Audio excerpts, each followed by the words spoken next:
صحیفه تاجیکان در آینه تاریخ از روی اثر پیشوای ملت محترم امام علی رحمان تهیه می گردد. تاریخ را برای آن می آموزیم که از سرگذشت پر افتخار و عبرت آموز نیاگان آگاه شویم، سبق گیریم و این دانش ها را در ترتیب دادن نقشه معینی رشد امروز و فردای دولت و ملت کاربست نماییم.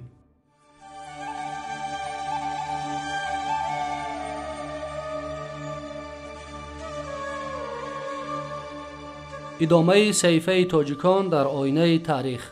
باب 4: سلسله تورانیان و احیای دولتداری و تمدن آریایی.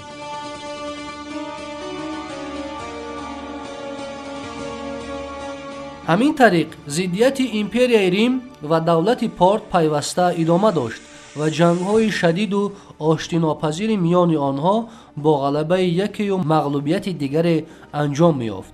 در این مبارزه‌های شدید سرلشکران ریمی با تاکتیکای جنگی، اصولهای مبارزه، نازکی‌های حمله و عقب نشینی و نوع‌های یراق و زیره‌های مدافعوی پارتا شناس شده در صنعت لشکرکشی و تاکتیکای حربی خود دیگرگونی‌ها وارد نمودند. این مبارزه‌ها اقتدار دولت پارت را کاهانیده عاقبت به چندین غلبه‌های پی در پی ریمی‌ها و ضبط نمودن کتیسیفان آورده رساند.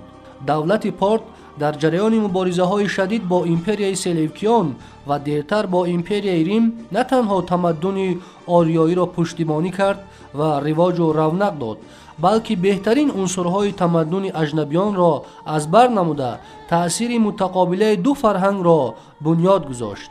دانشمند توانای انگلیس ترن در کتابش تمدن الینی تأثیر فرهنگ آریایی را به یونانیان چنین به قلم داده است: در این جبهه شرق فاتح خود را اسیر نمود که این روی شاید تا عهد مسیحیت به اوج انتها نرسیده باشد، ولی در طول تمام دوره الینیزم تا رفت گسترش می‌یافت. تاریخ دولتداری پارت‌ها قریب 5 عصر ادامه یافت و به جای آن سلاله ساسانیان به سر قدرت آمده پشتیبانی تمدن و فرهنگ آریایی را بر دوش گرفتند. دولت پارت که بر اثر جنگ و جدال‌های بیشمار با امپریای ریم خیلی ضعیف شده بود، پادشاه آخرین اشکانیان ارطبان 5 سال 224 در نتیجه زد و خورد شدید در همواری هرمزدگان از جانب اردشیر ساسانی شکست خورده، با همین دولت پارت به امپریای ساسانیان تابع و متحد شد. دیر نگذشته اردشیر بابکان شهر کتیسفان یا تیسفون را پایتخت دولت ساسانیان قرار داد و امپری پهناور بنیاد نموده عنعنه هخامنشیان و اشکانیان را در گسترش تمدن آریایی ادامه بخشید. دولت پارت از روی اصالت فرهنگی، زبان و میراث ادبی، رسم و آیین و مذهب خویش ادامه دهنده تمدن آریایی به شمار می رود.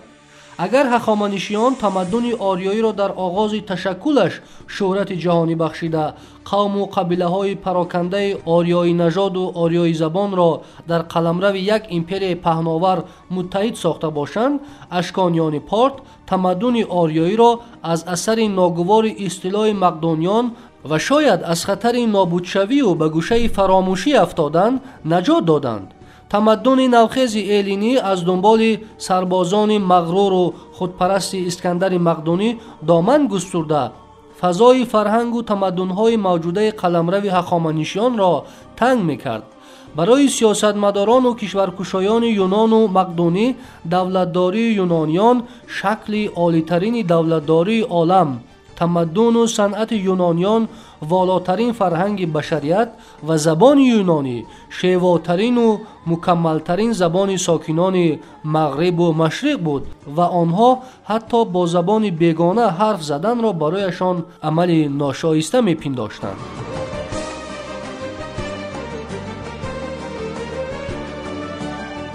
صحیفه تاجیکان در آینه تاریخ ادامه دارد.